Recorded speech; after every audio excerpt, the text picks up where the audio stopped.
Hello साथियों, welcome to planet 4। आप सभी को टीम विक्रम का नमस्कार।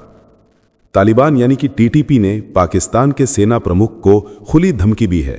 कहा गया है कि अगर मां का दूध पिया है तो ये करके दिखाओ, और यहीं से सारा खेल शुरू हुआ। एक तरफ अफगानिस्तान और दूसरी तरफ भारत ने मिलकर पाकिस्तान का वही हाल कर दिया है जो अमेरिका को भी रुला देगा। और बीच में बलूचिस्तान है जो पाकिस्तान के लिए लगातार संकट पैदा करते जा रहा है। इस वक्त ऐसा लग रहा है कि अफगानिस्तान भारत का ही एक राज्य बन गया है जो पूरी तरीके से भारत के हित में काम कर रहा है। सबसे पहले भारत और अफगानिस्तान ने पाकिस्तान का पानी बंद कर दिया और इसके बाद सीमा पर दोनों तरफ से बारी बारी से कहर बरपा रहा है। पहले भारत ने ऑपरेशन सिंदूर किया, उसके बाद तालिबान ने पाकिस्तान पर हमला करके 50 से ज्यादा सैनिकों को मार डाला। फिर भारत ने सिर क्रीक के पास ऑपरेशन त्रिशूल शुरू कर दिया। और बीच में जो पाकिस्तान के सैनिक हैं उन्हें समझ नहीं आ रहा कि किस बॉर्डर पर तैनात रहें, भारत के बॉर्डर पर तैनाती रहे या फिर अफगानिस्तान की बॉर्डर पर तैनाती बढ़ाएं। इस वक्त भारत और अफगानिस्तान के बीच पाकिस्तान के सैनिक पेंडुलम की तरह झूल रहे हैं। खबर आ रही थी कि अफगानिस्तान और पाकिस्तान के बीच सीज फायर लागू हो गया है, लेकिन नजर आ रहा है कि दोनों देशों के बीच भयावह गोलाबारी जारी है। बताया जा रहा है कि जो गोलाबारी अभी इस वक्त चल रही है उसमें फिर से 5 सैनिक मारे गए। और अब पाकिस्तान के रक्षा मंत्री ने साफ कह दिया है कि हालात खुले युद्ध की तरफ बढ़ रहे हैं। पाकिस्तान लगातार सिर क्रीक के आसपास अपनी तैनाती, हथियार और सैनिकों की संख्या बढ़ा रहा है। उसे खौफ है कि जब उसकी सेना अफगानिस्तान से जूझ रही होगी तब कहीं भारत सिर क्रीक पर कब्जा ना कर ले। यानी कि जो पाकिस्तान ने कभी तालिबान और अफगानी मुजाहिदों को ट्रेनिंग दी थी अमेरिका के साथ मिलकर, ताकि वही तालिबान सोवियत रूस का सामना कर सके। और इस लड़ाई में तालिबान, पाकिस्तान और अमेरिका सफल भी हुए। लेकिन जब अमेरिका ने पाकिस्तान से कहा कि ओसामा बिन लादेन को पकड़ने के लिए तालिबान के खिलाफ लड़ो, वरना पाकिस्तान पर इतनी बमबारी करेंगे कि स्टोन एज में पहुंच जाओगे, तो फिर पाकिस्तान के पास कोई रास्ता नहीं बचा और उसने अमेरिका के सामने सरेंडर करते हुए तालिबान के खिलाफ युद्ध शुरू कर दिया। यानी कि अमेरिका के कारण पाकिस्तान की तालिबान से दोस्ती हुई थी और फिर अमेरिका के कारण ही पाकिस्तान की तालिबान से दुश्मनी भी हो गई। और जब पाकिस्तान और तालिबान की दोस्ती हुई थी तो इन दोनों ने मिलकर भारत के लिए मुसीबत खड़ा कर दिया था और भारत के प्लेन को हाईजैक कर लिया था। लेकिन अब खुद पाकिस्तान के एक बहुत बड़े हिस्से को टीटीपी ने हाईजैक कर लिया है। उधर तुर्की में 9 घंटे तक पाकिस्तान और तालिबान के बीच बैठक हुई, पर कोई नतीजा नहीं निकला। पाकिस्तान चाहता था कि टीटीपी की गतिविधियों पर रोक लगे, लेकिन तालिबान ने साफ इनकार कर दिया और यहीं से नई उलझन ने आग पकड़ी। हालात ऐसे बन गए हैं कि पाकिस्तान और अफगानिस्तान सीमा पर तकरीबन 1200 ट्रक फंसे हुए हैं। सीमा बंद होने के कारण व्यापारिक नुकसान लगातार बढ़ रहा है। तुर्की और कतर दोनों स्थिति को संभालने की कोशिश कर रहे हैं, पर दोनों में से कोई भी पक्ष पीछे हटने को तैयार नहीं है। अब समझते हैं कि जिस तरह से अफगानिस्तान और भारत में मिलकर पाकिस्तान का पानी रोकने का फैसला लिया, उसे देखकर कहा जा रहा है कि अजित डोभाल की रणनीति अफगानिस्तान में परफेक्ट तरीके से काम कर रही है और यह पूरा माहौल पाकिस्तान के लिए और जटिल हो चला है। चीन लंबे समय से चाहता था कि अफगानिस्तान और पाकिस्तान के बीच सुलह हो जाए, दोस्ती कायम हो, लेकिन काबुल में तालिबान के उप विदेश मंत्री ने चीन के विशेष दूत को बुलाकर साफ कह दिया है कि पाकिस्तान के सामने तालिबान झुकने वाला नहीं है। सब्र का बांध टूट चुका है। पाकिस्तान बार बार हमारी सीमा में घुसकर गोलाबारी और एयर स्ट्राइक कर रहा है, इसलिए चीन की शांति चाहने वाली पहल को तालिबान ने ठुकरा दिया। उसके बाद खबर है कि बलूचिस्तान में मजदूरों का अपहरण हुआ। तकरीबन 20 मजदूर जो सिंध प्रांत से आकर बलूचिस्तान में सड़क निर्माण परियोजना पर काम कर रहे थे, उन्हें हथियारबंद लोगों ने बंदूक की नोक पर उठा लिया। इससे पहले भी कई मजदूरों को उठाया जा चुका है और बलूचिस्तान की इसी स्थिति को देखकर चीन बुरी तरह परेशान है, क्योंकि उसका प्रोजेक्ट भी इसी क्षेत्र से होकर गुजरता है। यानी कि चीन जितना भी कोशिश कर ले अफगानिस्तान और पाकिस्तान को करीब लाने की, वो सफल नहीं हो पा रहा है। और अगर वो सफल हो जाता तो ये भारत के लिए बहुत बड़ी मुश्किल बन सकता था, क्योंकि अफगानिस्तान के आतंकी यदि पाकिस्तान के साथ मिलकर कश्मीर में खूनी घटनाएं कर दें तो हालात भयावह होंगे। लेकिन अच्छी खबर यह है कि अफगानिस्तान में जयशंकर जी की कूटनीति और डोभाल साहब का मास्टर स्ट्रोक परफेक्ट चल रहा है, जिसके कारण अफगानिस्तान भारत के इशारे पर काम कर रहा है और यह पाकिस्तान के लिए गंभीर मुसीबत पैदा कर चुका है। तो चलिए इन सभी खबरों को जानते हैं बेहद विस्तार से, आसान भाषा में। सबसे पहले जानते हैं कि पाकिस्तान और अफगानिस्तान के बीच सीमा पर क्या हुआ था। तो पाकिस्तान और अफगानिस्तान की सरहद पर फिर से खून बहा, जहां 2 दिन तक चली गोलीबारी में पाकिस्तान के 5 सैनिक मारे गए और 25 आतंकी ढेर कर दिए गए। ये झड़प उस वक्त शुरू हुई जब आतंकियों ने अफगान इलाके से पाकिस्तान की सीमा में घुसने की कोशिश की। पाकिस्तान के अनुसार ये घुसपैठ कुर्रम और उत्तर वजीरिस्तान जैसे बेहद खतरनाक इलाकों में हुई, जो पहले से ही आतंकियों का गढ़ माने जाते हैं। पाकिस्तान का कहना है कि ये आतंकी अफगानिस्तान की धरती से आए और ये साफ दिखाता है कि तालिबान सरकार आतंकवाद पर नियंत्रण नहीं रख पा रही या फिर जानबूझकर उसे बढ़ावा दे रही है। इस घटना ने दोनों देशों के बीच चल रही शांति वार्ता पर भारी असर डाला है, क्योंकि ये वही वक्त था जब तुर्की के इस्तांबुल में दोनों देशों के प्रतिनिधि बैठकर शांति समझौते को मजबूत करने की कोशिश कर रहे थे। लेकिन सरहद से उठते धुएं ने इस कोशिश को लगभग बर्बाद कर दिया। अब समझते हैं कि पाकिस्तान के रक्षा मंत्री ख्वाजा आसिफ ने क्या चेतावनी दी है। तो पाकिस्तान के रक्षा मंत्री ख्वाजा आसिफ ने साफ कहा कि अभी तो युद्ध विराम कायम है, लेकिन अगर इस्तांबुल में कोई ठोस समझौता नहीं हुआ तो हालात खुले युद्ध तक पहुंच सकते हैं। उन्होंने बताया कि पाकिस्तान के पास युद्ध का विकल्प हमेशा तैयार है, पर साथ ही उन्होंने ये भी स्वीकार किया कि अफगानिस्तान की ओर से शांति की इच्छा दिख रही है। पाक सेना ने जिन आतंकियों को मारा उन्हें फितना अल खवारिज कहा। यह शब्द उन समूहों के लिए इस्तेमाल किया जाता है जो कट्टर सोच से प्रेरित होते हैं और जिनके पीछे विदेशी ताकतों का हाथ माना जाता है। यह भी साफ किया गया कि इस्तांबुल की बैठक का मकसद दोहा युद्ध विराम को स्थायी बनाना है, ताकि सरहद पर गोलियों की जगह भरोसा कायम हो।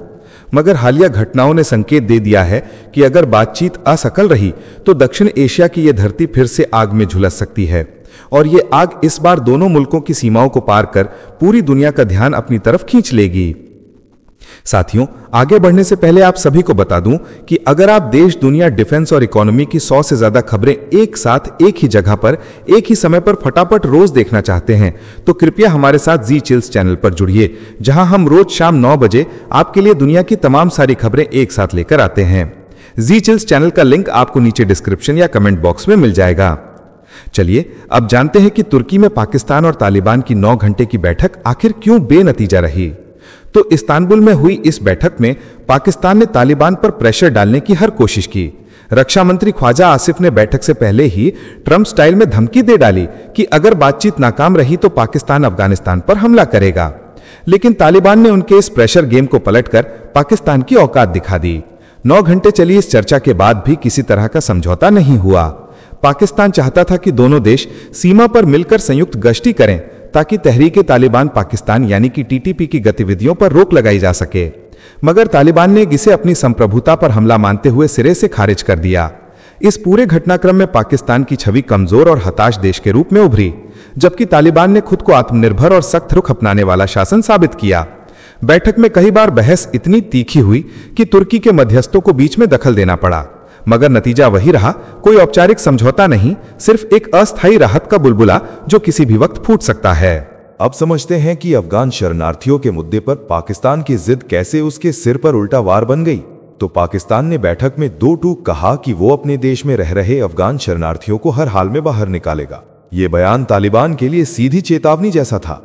अफगान प्रतिनिधियों ने पाकिस्तान को आगाह किया कि जबरन वापसी से मानवीय संकट पैदा होगा जो पूरे क्षेत्र को प्रभावित करेगा। इस बीच सीमा पर करीब 1200 ट्रक फंसे हैं और व्यापारिक नुकसान लगातार बढ़ रहा है। तुर्की और कतर ने स्थिति संभालने की कोशिश करते हुए एक संयुक्त व्यापार सुरक्षा कार्यदल बनाने की बात रखी ताकि दोनों देश धीरे धीरे संबंधों को सामान्य कर सकें। लेकिन पाकिस्तान ने तालिबान की चेतावनी को नजरअंदाज कर दिया और अब हालात इस मोड़ पर पहुंच चुके हैं जहां अफगानिस्तान ने साफ कहा है कि किसी भी सीमा पार कार्रवाई को युद्ध समझा जाएगा। इस बैठक ने दुनिया को यह दिखा दिया कि पाकिस्तान की धमक अब खत्म हो चुकी है और तालिबान अब अपने शर्तों पर खेलना जानता है। आइए अब जानते हैं कि भारत ने सिंधु जल संधि को क्यों और कैसे रोका। तो भारत ने सिंधु जल संधि को निलंबित करने का फैसला तब लिया जब पहलगांव में हुए आतंकी हमले में 26 निर्दोष नागरिकों की जान चली गई थी। यह हमला पाकिस्तान प्रायोजित आतंकियों द्वारा किया गया था और इससे भारत की सहनशीलता की सीमा समाप्त हो गई। सिंधु जल संधि 1960 में हुई थी, जिसमें भारत को पूर्वी नदियों का अधिकार दिया गया था जबकि पाकिस्तान पश्चिमी नदियों का उपयोग करता था। भारत ने समझौते को दशकों तक निभाया, लेकिन जब आतंकवाद का जवाब केवल शब्दों में नहीं बल्कि नीति में देने का समय आया, तब भारत ने संधि को रोकते हुए संदेश दिया कि अब पानी भी हथियार बनेगा। इस फैसले से पाकिस्तान की नहरें सूखने लगीं, उसके हाइड्रो प्रोजेक्ट ठप पड़ गए और किसान हताश हो गए। भारत का यह कदम किसी युद्ध से कम नहीं था, क्योंकि पानी रोकने का अर्थ है दुश्मन के जीवन तंत्र को रोक देना। यह भारत का रणनीतिक जल युद्ध था जो बिना गोली चलाए पाकिस्तान को झुकाने का संकेत था। अब समझते हैं कि अफगानिस्तान ने कैसे पाकिस्तान के खिलाफ जल युद्ध छेड़ दिया। तो अफगानिस्तान ने तालिबान शासन के तहत कुनर नदी पर कई बड़े बांध बनाने का आदेश दिया जो सीधे पाकिस्तान की ओर बहती है। ये नदी अफगानिस्तान के हिंदू कुश से निकलकर पाकिस्तान के खैबर पख्तूनख्वा और पंजाब में जीवन देती है। लेकिन अब वही जीवन रेखा पाकिस्तान की गला घोंटने वाली बन रही है। तालिबान का यह कदम कोई संयोग नहीं था, बल्कि पाकिस्तान से बदला लेने की चाल थी, क्योंकि हाल ही में दोनों देशों के बीच ड्यूरेंड रेखा पर खूनी झड़पें हुई थीं। जब अफगानिस्तान ने पानी पर अपनी संप्रभुता जताने की घोषणा की तो यह पाकिस्तान के लिए नई मुसीबत बन गई। इस संकट को और गहरा किया भारत ने, जिसने अफगानिस्तान में कई बांधों के निर्माण में मदद की। भारत का हेरात स्थित फ्रेंडशिप डैम और शहतूत डैम अफगानिस्तान को पाकिस्तान से स्वतंत्र बना रहे हैं और ये पाकिस्तान की रणनीतिक स्थिति को और कमजोर कर रहे हैं। कभी अफगानिस्तान को अपनी रणनीतिक गहराई मानने वाला पाकिस्तान अब उसी के जल से सूखने लगा है। दक्षिण एशिया के इस नए जल युद्ध में नीचे बहने वाला देश अब सबसे पहले डूब रहा है और वो है पाकिस्तान। चलिए अब जानते हैं कि बलूचिस्तान में मजदूरों का अपहरण कैसे हुआ। तो बलूचिस्तान के खुजदार जिले में हुए इस अपहरण की घटना ने पूरे पाकिस्तान की सुरक्षा व्यवस्था की पोल खोल दी है। 20 मजदूर जो सिंध प्रांत से आकर एक सड़क निर्माण परियोजना पर काम कर रहे थे, उन्हें हथियारबंद लोगों ने बंदूक की नोक पर उठा लिया। यह हमला किसी छोटे स्तर पर नहीं हुआ, बल्कि पूरी तैयारी के साथ अंजाम दिया गया।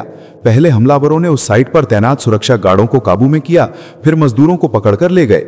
घटना के बाद साइट पर मौजूद ट्रक, मशीनें और गाड़ियां जला दी गईं ताकि कोई सबूत न बचे। ये कंपनी खुजदार को वाशुक जिले से बसीमा से जोड़ने वाली एक अहम सड़क परियोजना पर काम कर रही थी, लेकिन ये वही जगह थी जहां विद्रोही गुट लंबे समय से सेना और सरकार के खिलाफ सक्रिय हैं। सुरक्षा एजेंसियों ने इलाके की घेराबंदी कर दी, फिर भी अपहरित मजदूरों का कोई सुराग नहीं मिला। ये पूरा मामला बताता है कि बलूचिस्तान में सरकार का नियंत्रण अब सिर्फ नाम मात्र रह गया है और विद्रोही ताकतें वहां खुलेआम काम कर रही हैं। अब समझते हैं कि यह घटना पाकिस्तान के लिए कितनी शर्मनाक और खतरनाक साबित हो रही है।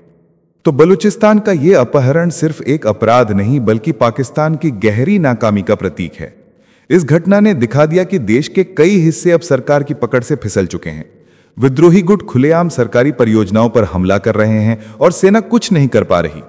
एक हफ्ते के अंदर यह दूसरी बड़ी घटना है। इससे पहले दश्त मस्तुंग जिले में 7 मजदूरों को अगवा किया गया था। अब कुल 27 मजदूर लापता है, जो दिखाता है कि विद्रोहियों की ताकत कितनी बढ़ चुकी है। पाकिस्तान की सेना, जो कभी देश की सबसे मजबूत संस्था मानी जाती थी, अब खुद अपनी सीमाओं के अंदर कमजोर दिख रही है। बलूचिस्तान का बड़ा हिस्सा अब ऐसे समूहों के कब्जे में है जो पाकिस्तान से अलग पहचान चाहते हैं। यह घटना पूरे पाकिस्तान के लिए चेतावनी है कि जब जनता से भरोसा खत्म हो जाता है तो बंदूकें सत्ता की जगह ले लेती हैं। अब जानते हैं कि तालिबान ने पाकिस्तान पर क्यों बरसाया 4 साल का गुस्सा। तो काबुल में हुई इस अहम बैठक में तालिबान के उप विदेश मंत्री नईम वर्दक ने पाकिस्तान के खिलाफ बेहद सख्त लहजा अपनाया। उन्होंने चीन के विशेष दूत यू शाओयोंग को साफ शब्दों में कहा कि बीते 4 वर्षों से पाकिस्तान लगातार अफगानिस्तान के मामलों में दखल देता आ रहा है और अब तालिबान सरकार का सब्र जवाब दे चुका है। पाकिस्तान की सीमाई नीतियां, अफगान सीमा पर गोलाबारी और आतंकी गुटों को शह देने जैसी हरकतों ने तालिबान को मजबूर कर दिया कि वो अब खुले तौर पर विरोध जताए। इस बैठक का मकसद था कि चीन दोनों के बीच मध्यस्थता करे, क्योंकि बीजिंग तालिबान और पाकिस्तान दोनों से रिश्ते रखता है। मगर वर्दक ने जिस अंदाज में बात की, उससे साफ दिखा कि अब अफगानिस्तान किसी दबाव में आने वाला नहीं। वो साफ संदेश देना चाहता है कि उसकी भूमि किसी देश के खिलाफ इस्तेमाल नहीं होगी और काबुल अब बराबरी के रिश्ते चाहता है, गुलामी वाले नहीं। आइए अब समझते हैं कि चीन को इस तनाव से इतनी चिंता क्यों है। तो चीन ने पिछले 4 वर्षों में तालिबान के साथ गहरे संबंध बनाए हैं। उसने बीजिंग स्थित अफगान दूतावास तालिबान को सौंप कर यह संकेत दिया कि वो नई सत्ता को मान्यता दे चुका है।